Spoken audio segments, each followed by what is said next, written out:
Comment se débarrasser de ces complexes ? Afin de rester dans une énergie positive, vous devez d'une manière ou d'une autre vous débarrasser de vos complexes. Dans la langue courante, le complexe fait allusion à un sentiment d'infériorité, comme se sentir peu désirable, laid ou trop gros, et ce, sans aucune raison apparente. Cependant, le complexe en psychologie désigne un mécanisme fort différent. Dans un sens psychologique, le complexe est un ensemble de représentations peu supportables et douloureuses. En effet, le complexe est tout simplement la prise de conscience de ses défauts, qu'ils soient imaginaires ou réels. Il existe deux types de complexes, à savoir les complexes normaux et les complexes pathologiques. Les complexes normaux, cela peut être par exemple la prise de conscience qu'on n'est pas bon en français. Dans le cas de complexes pathologiques, toute l'attention est portée en permanence sur le problème.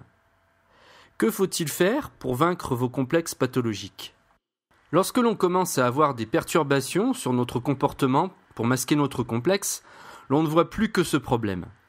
En effet, les complexes sont liés à l'estime de soi. De ce fait, il est important de reconnaître que le vrai problème se situe dans notre propre regard sur nous-mêmes et non dans celui des autres. Il faut donc concentrer les efforts sur la notion d'acceptation de soi. Dans cette même optique, il faut arrêter immédiatement les dévalorisations verbales sur soi, ce genre de discours que l'on se répète en permanence. Il faut ainsi penser à faire des épreuves de réalité. Cette épreuve consiste à solliciter les personnes complexées à affronter la réalité sans être masquées. Parler pour éviter le complexe. Le complexe provoque un sentiment de honte, qu'il se porte sur les capacités mentales, l'origine sociale ou sur le physique. Certaines personnes se fient tout le temps au jugement négatif. Face à ce grand problème d'assurance sur soi, la solution première pour cesser d'alimenter le complexe est d'en parler à des personnes fiables. Ainsi, il existe de fortes raisons de juger que vous attirerez la dénégation. Dans un cas extrême, le mieux à faire est d'en parler à un psychothérapeute. Ce spécialiste est tout à fait en mesure de vous aider et contribuer à la libération de vos émotions bloquées qui seraient l'origine du complexe. L'authenticité et l'écoute sans jugement en thérapie de groupe sont également recommandées. À cet effet, l'assurance de l'accueil de votre psychothérapeute ou de votre groupe de thérapie vous pousse à libérer vos anciennes émotions et à en parler directement.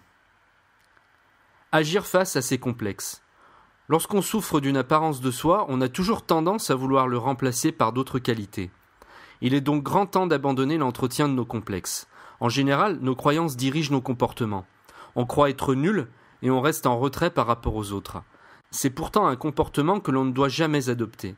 Ce qu'il faut faire, c'est noter comment vous prenez les réactions d'autrui comme une confirmation de vos croyances. Ensuite, faites l'expérience d'essayer des comportements exceptionnels en guise de défi. La solution se résume donc à ce que vous devez prendre le temps de vous visualiser en train de réussir. Faites plusieurs projections mentales de votre nouvelle aisance et vous verrez que le passage à l'action sera beaucoup plus facile. Vous pouvez choisir donc votre thérapie selon votre handicap et voyez de nouvelles voies pour le développement de votre personne.